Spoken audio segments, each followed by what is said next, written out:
Welcome to episode 18 of Diary of a Private Investigator. My name is Nathan. I am the lead investigator and owner of Dolos Investigations, based in Sheffield and Doncaster. Feels like absolutely ages since I did the last podcast, so welcome back. Sorry I'm not sticking to my every 4-week routine as I originally wanted to do, but hey, sometimes work gets in the way. Just going to do a couple of things before we introduce the guest, because we have the lovely Charlotte Tollan back on the show from The Hunted. Without the All right, that's enough about you. Let's just move on. Just brag, aren't you? Flipping heck. Right, anyway, before we start talking to Charlotte, she did know that joke was coming, by the way. I did preempt that one. Just a couple of shout-outs. So we've had Richard Edwards, who's been on buymeacoffee.com/DOAPI, Diary of a Private Investigator, for those who can't work it out, who has donated. Hurrah! And guess what? For those watching on the YouTubes, we have some Dolos Investigation mugs. Yes, boys. Drinking our water from mug. Brilliant. So I did tell you that I would reinvest it in the podcast. So that donation's gone towards those very expensive mugs. Also, a shout out to Chris, who's emailed in from America. So if you do want to email any questions to myself, I do look at them, read them, and generally answer them. So thank you for that. If you do want to email me, again, it's diary of a private investigator at gmail.com. And last and by no means least, a shout out to Bianca, my polyglot friend, who I should have done a shout out to last month, but just skipped the notes, because obviously with all my copious notes that I have on my notepad, as you can see, I missed that one off. I've had an email regarding writing a review. They wanted to write a positive review, as all people should do listen to the podcast, and they couldn't work out how to do it. So basically, I'm just going to very, very quickly, he says, getting his phone out. If you just go into Diary of a Private Investigator podcast, which you should be on because you're listening to it, so that shouldn't be too hard to do. If you go to it, you've got the square screen saying Diary of a Private Investigator. Then it says, I'm looking at the last one where it says the TikTok PI, TV Hunters, Impact of AI. Underneath that, it says Diary of a Private Investigator with one of those little forwardy, colony, pointy, arrowy things. If you click on that little bit and then go down, it goes through all the episodes, and then it says ratings and reviews, and then you tap on the stars, and then it'll also say write a review underneath. That's on Apple. I don't have to do it on Spotify because I've got an Apple phone. So please leave a review. It does help the podcast to grow. Please tell your friends how great it is and how funny I am. And I have interesting and entertaining guests on the show as well. The other bit of news I've got before we blow wide open all the secrets and tricks of the trade from The Hunted is last month I was banging on about how busy I am. Little buzzer violin, how busy I am. And that was as a direct result of going to number one on Google for private investigation in Sheffield, which got me thinking. As you remember, I used to be sponsored by Blue Husky, where I get my trackers from, but we didn't get enough feedback to Blue Husky to say that I'd sent you there. And so I've done a bit of a deal with Fisher SEO, who do my SEO work on for my Dolos Investigations, who's got me to number one. So like I've always sort of said, I'll never be sponsored by a product that I don't believe in. So the proof is in the pudding. He's got me to number one. He got me to number one in Sheffield in about 3 to 4 months. Bearing in mind, I know that the other companies in my area have got a massive budget. I don't pay a lot of money, as you can probably tell, because I'm a tight northern git. So if you do have a business and you are thinking about having SEO for your business, I would recommend Fisher SEO. Do type in SEO Sheffield freelance, because he is a lot cheaper than the agencies. If you're interested, please go their way, and please say Nathan sent you. If not, he's going to think he suddenly got busy and he has no reason or understanding as to why he's got busy. So that's all the preamble over. Now we've got the guest. Hello. Hello. How are you doing? How are you doing? So last time I met you, you weren't famous. You were just a nobody. And now you're a superstar. It wasn't because of your podcast. FYI. Hold on a minute. Scratch question. So question one is... I'm joking. I'm still not famous. well, you said that. So go on then. So Charlotte from The Hunted now, that's your name. You don't have a surname anymore. No. Tell us how you became a hunter. Oh my goodness. Life's been wild since our last podcast. When did we record that? Was it May? Something like that. Something like that, yeah. I don't know. Edit that down. I don't know. It was, yeah, and edit out me trying to cross my legs and kicking the table as well. Boof. Well, the weird thing was, in that podcast, I joked a couple of times and mentioned Hunted as a joke, purely saying that I wanted to go down the investigative journalism route. And you kind of said, how's that going to work, doing private investigation and putting your face on TV? And I think I used Hunted as an example. Yeah.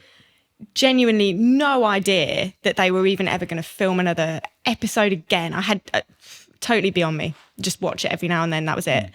And kind of after that podcast was when I was in my mindset of, okay, really want to get things going now with this investigative journalism. Updated my LinkedIn and then pretty swiftly got a message on LinkedIn from someone from Hunted, from the production company, saying, how do you feel about coming on as a hunter? So I was like, what kind of con is this? This can't be real. Went through the whole process. There was a long interview process, loads of vetting, all the things they have to do beforehand. I quit my job.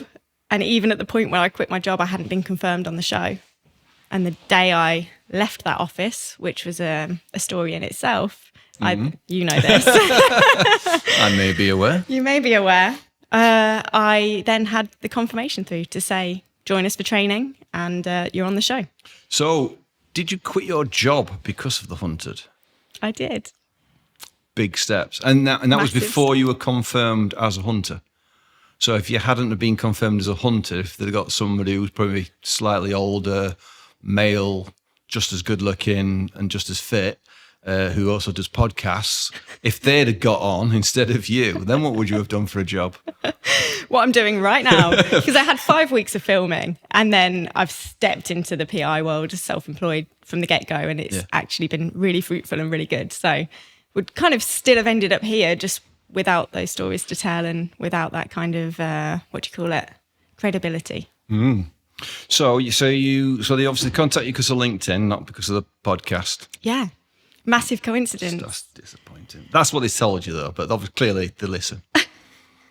Yeah. Anyway, I've got actually, so as a side note, which I'll talk about on my next episode, maybe, because I've already got a guest lined up for the next episode. I've been approached by a TV production company.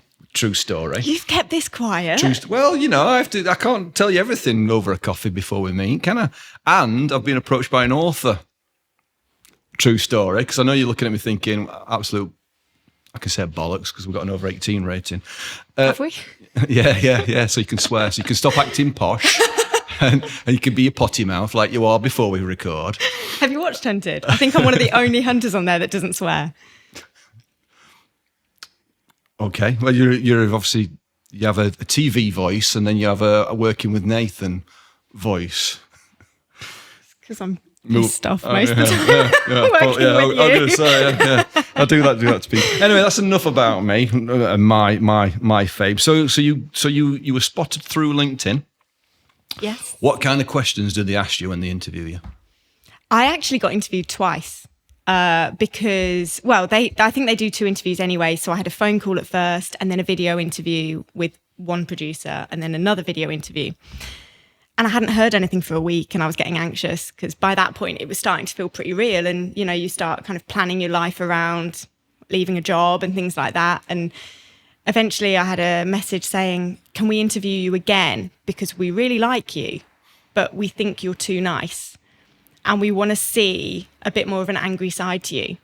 And I just said, genuinely, I can be very angry. And when I get a bee in my bonnet, I will go, but I need to be driven by something. I said, trust me, injustice is my driver. So if you give me something like that will set me off. So we redid an interview where they tried to piss me off. And it obviously worked because I got on the show. So the next obvious question is, how did they piss you off? No, they were more sort of asking about, I think, my drivers, and when I was saying about injustice, the things that annoy me or the things that do wind me up or make me angry or the things that could sort of rev me up, which is a lot of the time what happens on the TV show, because there is so much of it that is so frustrating. And that frustration is real. Pairing me with a northern bloke who speaks in a Yorkshire accent really winds me up. Yeah. Yeah, it worked. So I can't believe you quit your job, by the way. So you quit your job in the hope and expectations that you'd get on the show. So I do know this answer, but I have to pretend I don't know the answer. So did you meet the people from HQ? Yes, I did. Okay, tell us about that. About meeting them? Yes. We all had a big training week together. So everyone met everyone, and we were all sort of told exactly how it works and things like that. And even in terms of, speeding and driving, and for HQ as well, what they're wearing and how it looks on camera and things like that, and kit and equipment and trackers, which obviously we know about anyway. So we did a whole week of that, and everyone's so lovely. Obviously everyone has their... over. Come on. Somebody's a bitch or somebody's a potty mouth, or genuinely not. They're all nice people. Well, from my experience, yeah. If you're a fugitive, it's probably slightly different, but we're all on one team, so yeah. So everybody got along. So you met everyone. All you did everything together. So even like deployment sort of stuff, the HQ were involved, so they know what you when we were filming. No, the meeting before filming. Yeah, they separated off and did things at some points, and we were separating off doing other things, because obviously when you're out in those filming weeks, you do work separately. You work together in aspects, but it is all one big team at the end of the day and one big investigation. So yeah, we did branch off and do different bits in training. What did you learn what was sort of one of the sort of bullet points or key points of when you went on this course? Because obviously we do this for a living. We are surveillance operatives. So was there anything that they taught you that you thought, oh, that's actually good, or any bit of kit that you used that you thought, oh, that's a good bit of kit, or anything that was different? Kit wise, I think we have about the same amount of access to in the private world, to be totally honest. In terms of their abilities in HQ, they're absolutely brilliant. So the work that they do, and obviously the access they have, we can't replicate to a degree. That's done differently. So that's absolutely brilliant. I think the main thing that I learned was, as you know, as a PI, it's to be unseen, unheard, quiet, and vanish. Yeah. Whereas as a hunter, you kind of want that overt presence. So the main thing I noticed was when we were doing a few test captures and drives and things like that, and we were testing out the cameras and the mics and rigging up the vehicles and everything, the main thing I learned was to be big and brave about it, and to, we'd go, stand by, I have subject one out, blah, blah, blah, But with that, it's like, stand by, I've got eyes on, It's that really like... Get excited. Yeah, that overt presence and jumping out the vehicles. Well, that makes it interesting TV, doesn't it? Yeah. Let's face it, if you just went, stand by, it'd be like, people are like... Exactly, unless you're undercover. So I did go undercover once. 2 questions, stop. Daughter's got questions for you. Oh. Me and the daughter are fans of the show. We would like to appear either as hunted or hunters. Right. Just in case the producer's listening, I am available for both with me and my daughter. So one of her questions is, do you really set off that quick in the Volvos? Yeah, they're nippy. Those XC90s, I want one. They are good. So when it's like you get the call and you go, oh. Yeah. Right, so well, obviously, it's not just your clutch control, then you haven't mastered if you're yet. Parked up on some of my takeoffs were questionable. But when you're parked up on a quiet street, obviously you take off as quick as you can, as safely as you can. Yeah. We are still just members of the public using the road. At the end of the day, we don't have any actual powers of the police or anything like that. Yep. But those Volvos are nippy as anything. So if you get caught for speeding, like in the police and in the PI world, the points are your points. The production company won't get rid of them for you. Absolutely. That's one of the things we were taught in training week. Yeah. Like, guys, this is your license. Yeah. So going through red careful. lights, parking on zigzags, box junctions in London, stuff like that. Yeah. Did you pick up any fines during filming? I didn't. The guy I was partnered did. He got a speeding ticket. Paul? Paul. Yeah, Paul Cashmore. I hope he doesn't mind me saying this. It was a ridiculous one. Well, maybe I shouldn't argue that.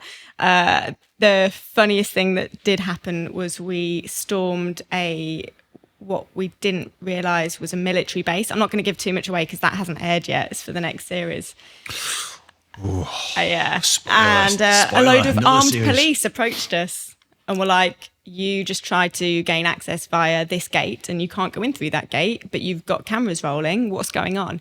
And we all had to show our IDs and get production to speak to them to explain who we were. And after they turned their body cams off, they did actually say, massive fans of the show, thank you. They were really nice. But in the moment, it was pretty terrifying. Yeah. I've got loads of behind the scenes photos of it. Did Paul not say, do you know who I am? I think he did, actually. He probably did. Do you know who I am? Oh, come on. Yeah. Give us your warrant card. I'll sign it for you. I think he might have tried that, yeah. Oh, the other question, because I'll do them as they come up. So my daughter wants to know, Eleanor. Hi, Eleanor. Hello. Do you think it's ethical that the hunters can be dressed in plain clothes? Yes. Justify. Justify. Oh, what's this? Some kind of GCSE question? Has she written it like that? No. I'm just, Justify. I want to be an investigative journalist when I grow up. So I'm just practicing now on you. Well, obviously, it's the same as any police operation. Certain things you have to go undercover for.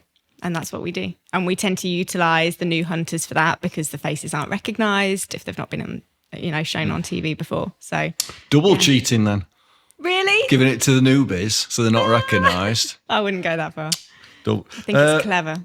So you meet them and you do all the kit, do all the stuff, and then you start. And then, do you know who you're going to be partnered with? They announce that.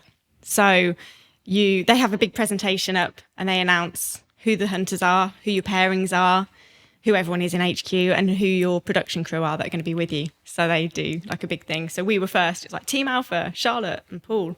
And you stand up and you're like, oh, hello, I'm with you. You're stuck with me for 5 weeks, you poor sod. It's really good. And obviously, before we did the podcast, you said Paul's an absolute pain in the arse and you hated every minute of it. And it was like pulling teeth for 10 hours in a car with him. Is that probably right? how he felt working with me? No, we got on really well. Honestly, investigation-wise and interrogation-wise, we bounced off each other perfectly. It was such a good pairing. We're so lucky. Even fitness-wise, how we were having to run. I mean, we were both sort of training every night anyway in the gym in various hotels where we were staying. But everything, we were really, I think, a really good pairing on. We're really lucky. Which pairings didn't get on? I don't think there were any that didn't get on. From what I've been told, there's so much that goes into the pairings. So as we were going along, sort of spending the time together filming, the production crew that were with us were like, oh my goodness, you guys are so similar. And Paul was sort of saying, well, this is why they do it. They know what they're doing when they put these pairings together. So did you have to sit one of those tests, that word I can't think of, where it's like one of those psychosomatic, whatever they call psycho tests, where you're like, I like people who clack and eat crisps really loudly and stuff like that? No, but I know they tried to pair the newer hunters with someone that's done it before for obvious reasons. I think obviously they've known Paul he's done the show for 10 years, so they've known him for a long time. And a lot of the questions they asked me in the interview, they ask you things like, what do you do in your own time? What do you enjoy? How do you keep yourself fit? Things like that. So I think they sort of listen to what you're saying and go, actually, you'd be a really good pairing, or you'd work really well together in that way, and things like that. So yeah, I think the pairings were brilliant. So this is something that I wanted to know about. And I'm assuming that a lot of the listeners to this podcast want to know about, and Joe probably want to know about. So something like, so when I used to watch the show, and obviously because it's been on for years and years and years, and for any international listeners, you obviously need to watch The Hunted. I'm assuming it's all over the world and people have sold the idea. So. Right, ANPR. I was thinking about this on the way down. Showing my age, automatic number plate recognition. Now, when I was at COPS, because I am that old, when I was at COPS, ANPR were brand new when it came out. And when it first came out, it was for intelligence only. We as cops could only use it for like really serious crime, like murders, rapes, things like that. For general everyday sort of stuff, we couldn't use it because you had to apply and go to a gatekeeper. And then obviously as things move forward more and more, because there was literally one person in South Yorkshire Police who was in charge of ANPR, and that was it. So all the applications went through them, and he just battered it all off. Now it's obviously very commonplace. Joe Public all know about it. It's everywhere. People know where the cameras are and what they do. And when you do ANPR in the show, unless it's changed, but certainly when I was in the force, it was regional. So obviously, just South Yorkshire had access to South Yorkshire ANPR. And what I couldn't get my head around in the Hunted is that your HQ has got access to ANPR up and down the country, pingy, pingy, ping, ping. That's a technical term, of where the car is. Now, secrets of the show. Can you disclose to the listeners how the ANPR bit works in the show? How you got the results so quick? As you see at the very beginning of the show, it says powers of the state have been replicated. So the state being acronymed agencies that have powers beyond police. So you're talking MI5, NCA, that kind of level. So as far as I know, I've not worked for them. I'm not affiliated with them in any way, shape or form. They have access levels that are beyond police capabilities. That is what is replicated in Hunted. How you see it on the show, it looks very quick, but it's often hours worth of work. So obviously they're not going to show that fugitives have been driving on the M6 for 3 hours. It would be boring TV. So you only see those golden nugget bits of TV moments where it's like, there's been a ping and the hunters are there. When in reality, the hunters have been making ground for 3 hours behind the fugitives. They might have even stopped on the way for something to eat. And that's given the hunters time to catch up. So there's a lot in terms of speed of the show that I know the public watch and go, well, that's unrealistic. But it's how it's been cut down, when in reality, it's hours worth of stuff. I mean, from investigation, you watch these police programs and, a murder case they'll put into a 1 hour episode when, in reality, that's been years worth of work. And anyone who's worked on that case will be going, wait, you didn't show that, and you didn't show how that led to that, and then there was that little bit that led to that. There's all those bits that are cut out of the show that for us are really interesting, but they just never make the edit. So it looks super quick. Yeah. Because obviously when I used to apply for the NPR footage or the information, I'd get it like a week later. So by the time I got it, was like, oh my God, they're in Newquay. And then last week they're in Newquay, and they've been in 6 other towns since the result came in. And so the ANPR is one, and I know we can't nail it exactly how they do it, because obviously it does say at the start of the show it's replicated, and I know you have been questioned. Did you say you've been questioned sort of on your personal sort of forums, sort of your own social media? I've had a lot of questions. I had a bit of an argument with someone on Facebook about it because I was getting my back up, because I was like, it says it's replicated. They don't have access. It's replicated. So behind the fugitives and with the hunters is a huge production team. I say huge production team. A production team. Yeah. They're the ones in charge of putting those pings through and things like that, and eventually it comes through to us. So it's replicated in a TV way, and it would be how it would be done in reality, but we don't have actual access. And I just wish people paid attention to that word at the beginning of the show where it says that it's replicated, because people go, there's no way you can get that access, and it's like, it says replicated. Because how many times can I echo TV that? production company just ring up MI5 and say, oh yeah, can you just give us level 2 access, please, to everything that you've got up and down the country? We're filming for Channel 4. Can you just tell us your password, please?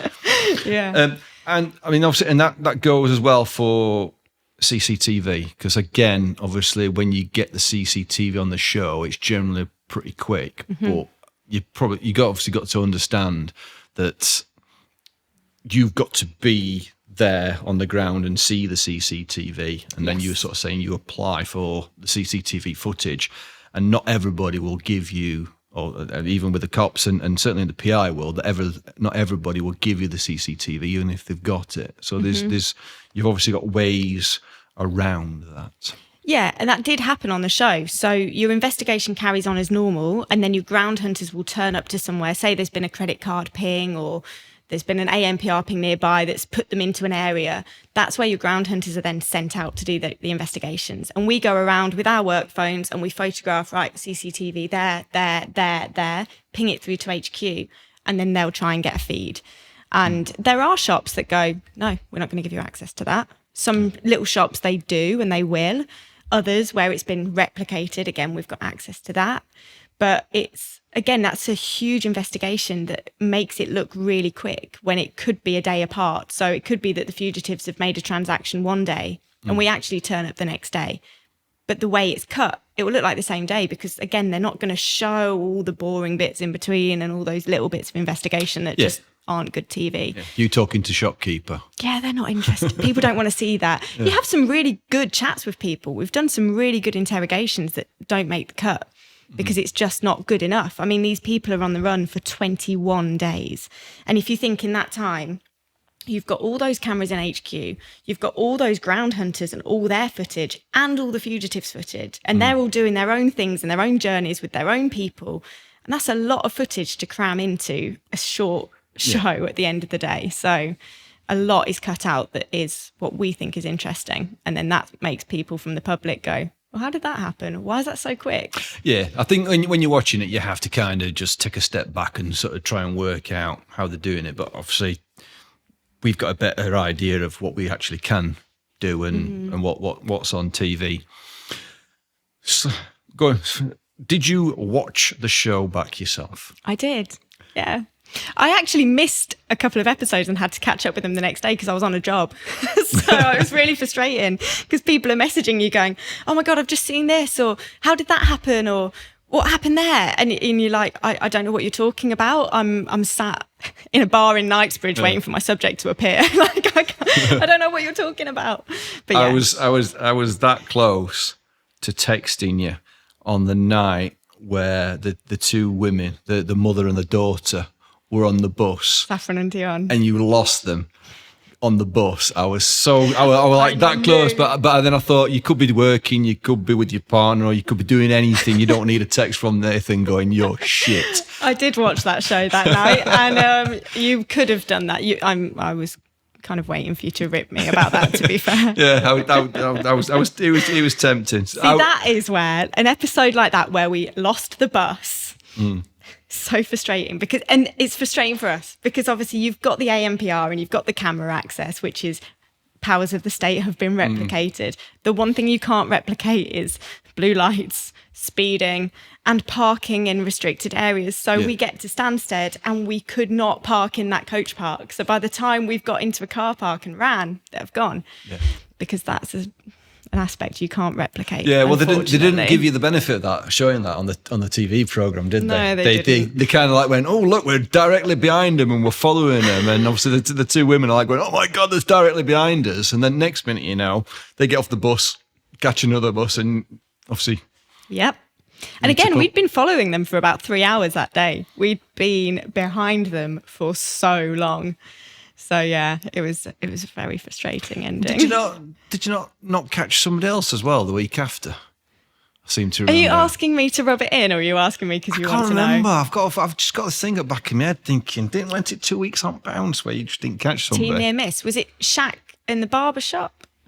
I don't know. I mean, there's so many times that you didn't catch somebody. Or was it the... It could have been Shaq. Right, thank you. It's been, it's been great being that a was guest on your Charlotte, show. everybody. Thanks for coming on the show. Yeah, we did joke throughout that we were team near miss. Yeah. We made up for it in the end. It was the drone. Oh, the park. The park in Ipswich with the drone up. Yeah. So that was the Bristol couple, wasn't it? Yes. Obviously, I'm not very good at names. Sean and Marie. Yeah. But then there was another one as well, weren't there, with Farmer when he was hiding in the hedgerow. When he went off in the quad bike. Oh, when he was hiding. Yeah, when he was hiding, yes. And you were like literally, he could smell your breath. You were that close. I've spoken to him since, and again that day, it was shown so short, but we were on him for about 6 hours, and he must have been hiding for a long time. And he did say at points we were right on top of him. So, yeah, that's frustrating. Yeah, brilliant. Yeah. He did well that day. Yeah, but the trigger cams were only pointing at different parts of the address, didn't he? And I did like it, to be fair, because he climbed through a window. Yes. So savvy. Yeah, respect to him. Yeah, we have limited kit. I mean, you know what it's like on a job. You might have access to 5 trackers, and if you're running different jobs at the same time, you get to a job and you're like, I need to deploy a tracker. Oh my God, they're all out on other jobs. Yeah. Same thing with us. Drones. Obviously, I put my posh accent then. Drones. So, do you carry? I can't even say it now. Do you actually carry your own drones? I did actually have my drone with me, but we have got a drone crew who are employed to do that, and their kit is fantastic. So they've got all the rainproof ones, all the thermal imaging ones and things like that. I did actually put my drone up on one of the days where we were looking for Andrew, the farmer. I can't remember if it was the same day as that. No, it was another day. I think it was another day. It was the day he took off on the quad bike, and I put my drone up, and then we were told, actually, we can't show you doing that because it's not our drone. Right. Oh, it didn't find anything fruitful anyway, to be fair. We needed a bigger, better drone. Interesting. But yeah, I did have it with me.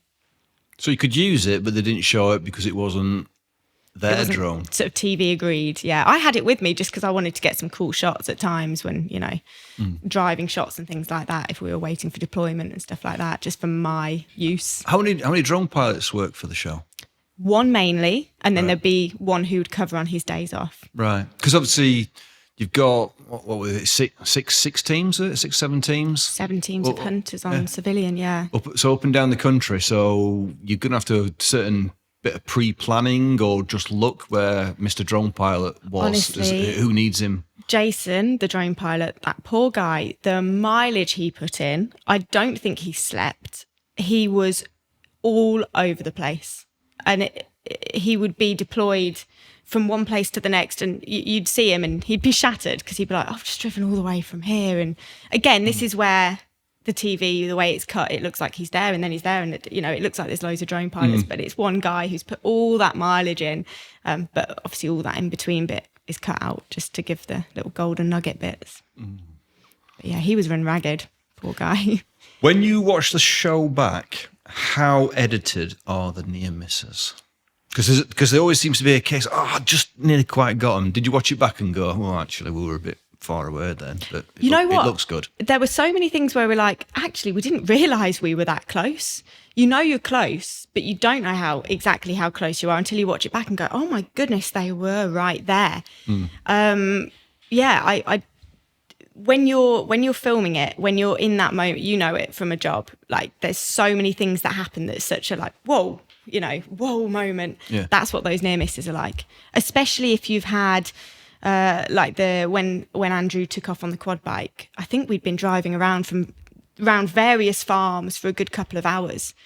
And then we got to that one farm and you start to get a bit deflated and you're like, he's not going to be here. He's not been at any of the others that we've checked in the area. We know he's associated to all these people. You know, you start to get a bit down about it. And then you rock up and you're like, oh my God, there he is. And you run. So again, they're genuine, but it doesn't show the chase that's been going on beforehand. Yeah, because obviously I know that one because it's Ray, isn't it, who's in the office, who's SIO. He goes, oh, what about this farm? And then all of a sudden you then tip up and go, oh, we're at this farm. Oh, look, it's Andrew running. You're like, oh, come on, how did he know that? So when in reality that day, Ray had actually sent us to several addresses. We'd been on the go all day. And I think that farm was pretty much right at the end of the day. We were pretty much done and we'd kind of given up hope and we were like, he's gone. He's not going to be in the area. If he's got any common sense, he's long gone. And then we rock up and he's there and he hops on the quad bike. So yeah, that's what it's like. Or again, you've been following someone for hours and hours and hours and hours, but it won't show that. It will show that near miss moment where people go, there's no way the hunters were right there when they were there. And it's like, actually, we'd been driving around all day behind them, following various things and credit card transactions and so on that, again, haven't made the edit just because they're not interesting enough. Or Yeah, I mean that's another thing as well, isn't it? The speed that you get the access to the bank details and the footage, which again is replicated, because I'm assuming production team don't contact the banks and say, "Can we just have access to your cameras, please?" When it comes to, because obviously I imagine that where the hunted, there are certain rules that they have to follow, because obviously if I was to go on, there's all sorts of subterfuge that I would come out with, and I'd like to think they'd never catch me, or if they did, I'd be pants at my job. When it comes to sort of drawing money out, obviously when you sat there watching the TV, you must be thinking, why would you draw money out? Surely you'd borrow money from friends, because they always seem to go out and see the friends and relatives and things like that. Are there rules in place when it comes to how much money you are limited to? we don't actually know. So the fugitives teams and our teams are kept so separate. There's no communication at all between the two. Even when they bed down at the end of the night, which is end of gameplay, they have people stay with them to make sure that they can't discuss plans or movements or anything. And we are moved out of that area. So there is no cross-contamination whatsoever.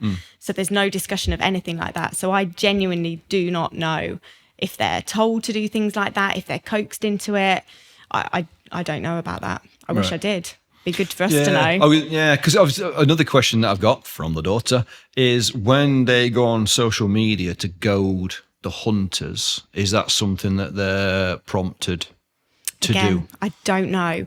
Some people genuinely get quite cocky about it. I mean, you think about it, they've been on the run at times for 21 days with no break, no day off. That's a long time to be on the go. Yeah.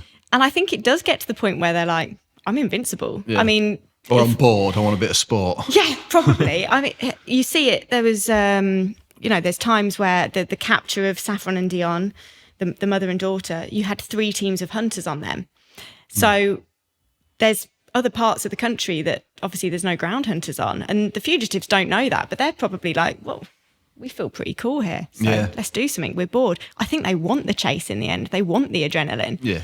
Because that's what they're in it for. And I think that'd be the thing if I went on it. It'd be like, and this is Nathan in the woods in a tent. And then day 3, this is Nathan in the woods in a tent. And then day 5. I wouldn't be in the show. I'd be in the final episode where I have to go back home to get the information of the where to go to. And this is Nathan walking down his drive. Oh, look, he's been caught. Anyway, moving on. So. But I think as well, another thing we were talked about in the training prior is at the end of the day, it is for TV. But when you're in that moment as hunters and as fugitives, you are running on pure adrenaline because of what you're doing and the fact you're doing it followed by TV crew. So when you're in any sort of fight or flight situation, the prefrontal cortex of the brain doesn't work like any normal person. So your logic in that moment is totally off. So we were told, if you're going to stop someone, be careful where you stop them because they won't think, I'm going to run in front of a car now. They'll just do it because they're on adrenaline and health and safety first, always. So you see them doing these silly things on the programme and you think, why are they doing that? But in reality, if they're in fight or flight, they are not thinking like any normal human being. And you know what it's like. You've done things in the police, I'm sure, where afterwards you go, why did I do that? But it's just pure, your brain's not thinking. I think I've told this on the podcast before where a job came in, man with gun, and I was round the corner. And I was like, I'm round the corner, I'm just going to go and stop him. And I got out and chased after him. And it turns out that the CCTV afterwards, when I got out and ran after him and caught him, sort of got him on the ground, handcuffed him, searched him. I'm like, oh, there's no gun. And it turns out that as I came around the corner, I think this is when I was in, I was in uniform at the time. So as I came around in the marked car, he saw me and handed it off and then ran. I got chased him. So it turns out he handed it off. Whereas I was thinking, this is going to be a great collar. I catch a man with gun.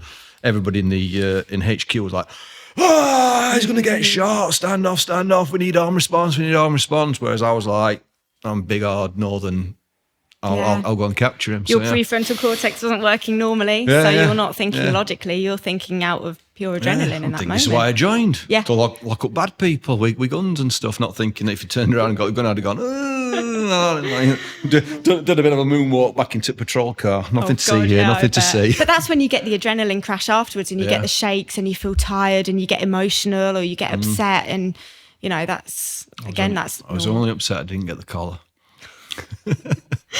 Maybe you're just not quite right in the head.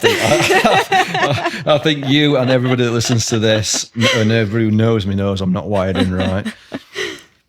You mentioned that obviously you bed down at night, they bed down at night. They've got somebody with them to make sure that they don't make any calls or anything like that. What time do you switch off? It varies.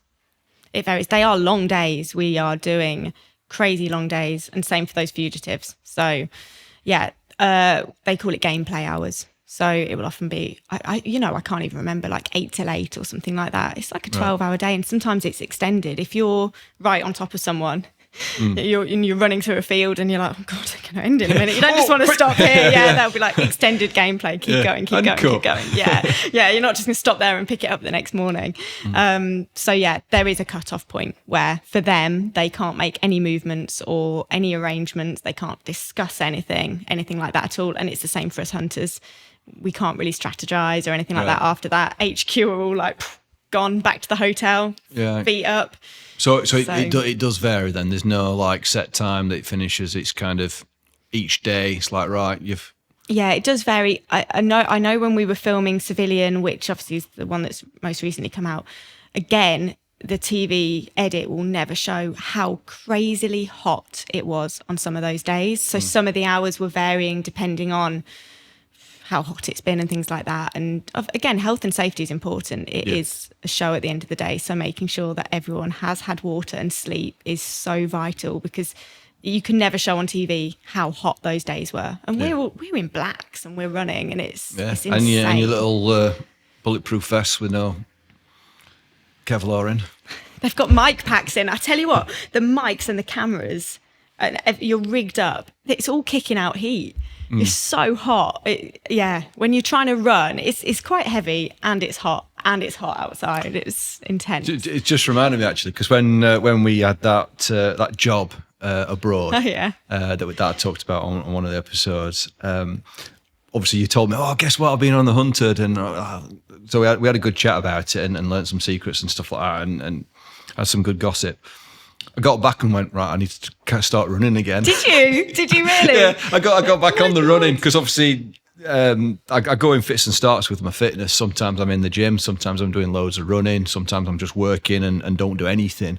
And then after our conversation, I was like, I need to get back running then, because if they give me a call, I need to be fit. I got straight back into the gym after we'd been away, because we were doing like 16-hour days, weren't we? I think I downplayed how long we were working. When I listened back to the episode, I was thinking, actually, I think I've done ourselves a disservice, because we worked some long ass hours, didn't we? It was crazy. Yeah, absolutely crazy hours. And I had my running trainers with me. Yeah. I didn't get to go on a run. I think there was a gym in the hotel, wasn't there, that you were at? And I was like, I can't even use the gym. I packed all my gym kit and I couldn't go. Yeah, we were doing silly hours, but I'm surprised you're not sick of me. So next question.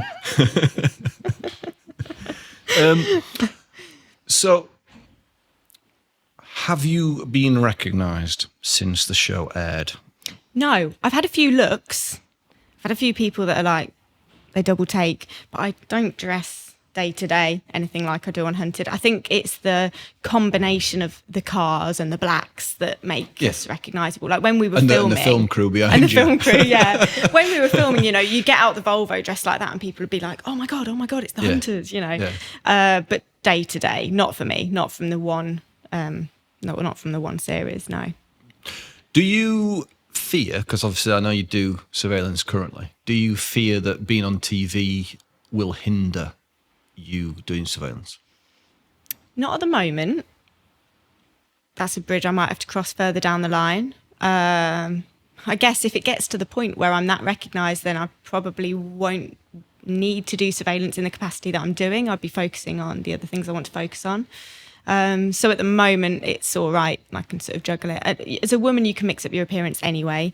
How I dress for surveillance is totally different to how I dress on Hunted. And What, you mean you don't wear all blacks and are? I don't. And Do you? Do you dress like that? I do. Yeah. And I mean, chances of you. First of all, your subject shouldn't see you anyway. Yeah. If they do see you long enough to recognise you, then you've probably got a problem to start with. Yeah. And if anyone else recognises you, chances are it won't compromise the job anyway. So I'm hoping that my skills and drills are good enough to not be seen by a subject anyway. Yeah. I mean, in fairness, I mean, because I know you, when I was watching The Hunted, I was kind of focusing on you. Going, oh, that's Charlotte. Oh. So, and the other hunters, if I bumped into them in the street again, I might just think that face rings a bell. But where is it from? Which is probably what you might get. And the face rings a bell. Recognise that, but yeah, exactly. So exciting times ahead. So you've already said that there is another series coming out. There is, which you are in. Yes. Can you give us any gossip about that? Who's in it or anything like that? Am I ambushing you? Because I've not told you about this question. It is actually out. It's all out because it was the celebrity one that we filmed. We filmed back to back. We had a few days off in between. We filmed back to back. And obviously, being celebrities, they make appearances. And I think in most of their appearances, they were saying things like, we're on the TV show Hunted, we're being hunted right now, you know, all of that.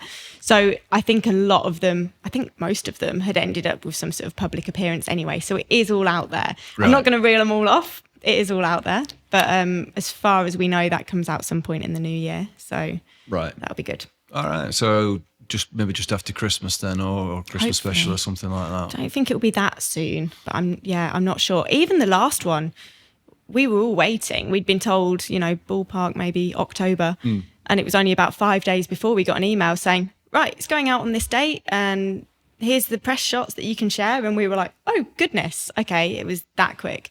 So it'll probably be the same with the next one. I don't think we really get much advance warning. So, yeah. And is there a contract? Are you contracted out for X amount of series, or is it just a case of you have to reapply? Or I think it's as and when they come in. I wasn't confirmed on Celebrity when I filmed Civilian.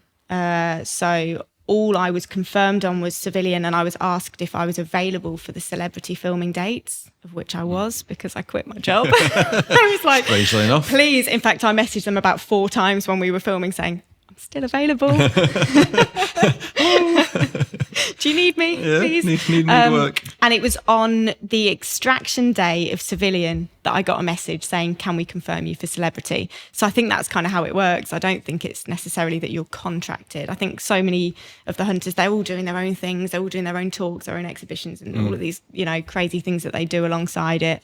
I think as and when it comes up, they see who's available and go from there. And I know we're getting to the end of the podcast, so I'm really enjoying learning about it. I know you've touched upon various things that last time we spoke, you were on about investigative journalism and other projects that you're going on. Obviously now you've got The Hunted. Do you foresee it springboarding you into something else as your plans changed, or do you see you doing different things in the future? Not really. I think sort of from going on to Hunted, I've had a lot of people say to me, how on earth did you get into this? And I've realised that my story and how I got into this, which obviously we discussed last time, is quite niche. And I had a lot of people reach out after that last podcast saying, you gave a lot of information in that's really helpful. And I've had people ask me more questions since. And I kind of do really want to help other people avoid stalking or recognise if they're being stalked, and helping them build up cases with stalking and harassment and abuse and coercive control and things like that. I do really want to niche in on that. I would like to do it in an investigative journalist sort of aspect to some degree, something on TV or something in newspapers. But obviously nowadays there's so much on social media that's as big as television anyway. So I'm just going to roll with my niche and see where the wind takes me, I suppose, with regards to how that ends up, where that ends up. But as long as I can help other people and be a voice in some way, you know, with this credibility, I'm hoping it will give me, you know, I'm not ex-police, I'm not ex-military, which, as you know, in this industry is such a big sort of selling point. So I'm hoping that this gives me some sort of credibility to say, you know, I do know what I'm talking about, and you can listen to me and trust me. Yeah, well, I think that's slightly different to PI world, isn't it? If you because you've experienced the coercive and controlling behaviour, then you're already an expert in that field, and therefore, the advice that you can give is from a learned, if that's a word, a learned experience, as opposed to somebody who's just read about it. I think that'd be really good to go into. Yeah. See what happens, eh? I think that's a great way to finish the podcast in respect of, we've talked about the hunted and all the juicy, I've asked all the questions, my plethora of questions. 1, 2, 3, 4. Yeah, I've asked all those 4 questions. And your daughter's questions. And my daughter's questions, and some pleased. supplementary questions. So we've asked all. So it's good times ahead for Charlotte. You've got some good ideas in respect of where you want to go in both your hunted world, but also your personal life, your working life, and using what you've got to go through. I know you mentioned possibly doing your own podcast or I'm still toying with that idea or, a little bit. But work's been so busy. I've been non-stop. The jobs are just... I think that's one thing I've learned being self-employed that you'll recognise. I think you've mentioned it on a few shows. Each week you think, oh God, I haven't got any work. And then next thing you know, you're like, I haven't got a day off. Yeah.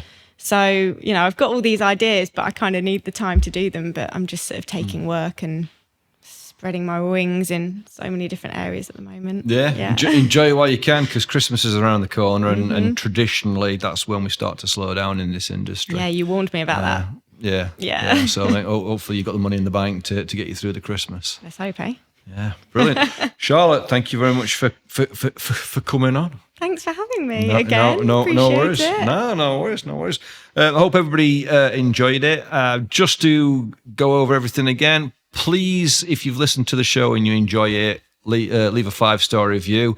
Tell your friends, tell everybody. Send me an email if you want to. Thanks for listening. Thank you, Charlotte, for coming on again. And hopefully, and also a bit of a teaser, you talked about the coercive and controlling. Hopefully, get a guest on the next one who's going to talk about that again and her experiences with it. So listen up for the next episode. You've been listening to Diary of a Private Investigator. I am Nathan. You are... Number 1. Charlotte the Hunter.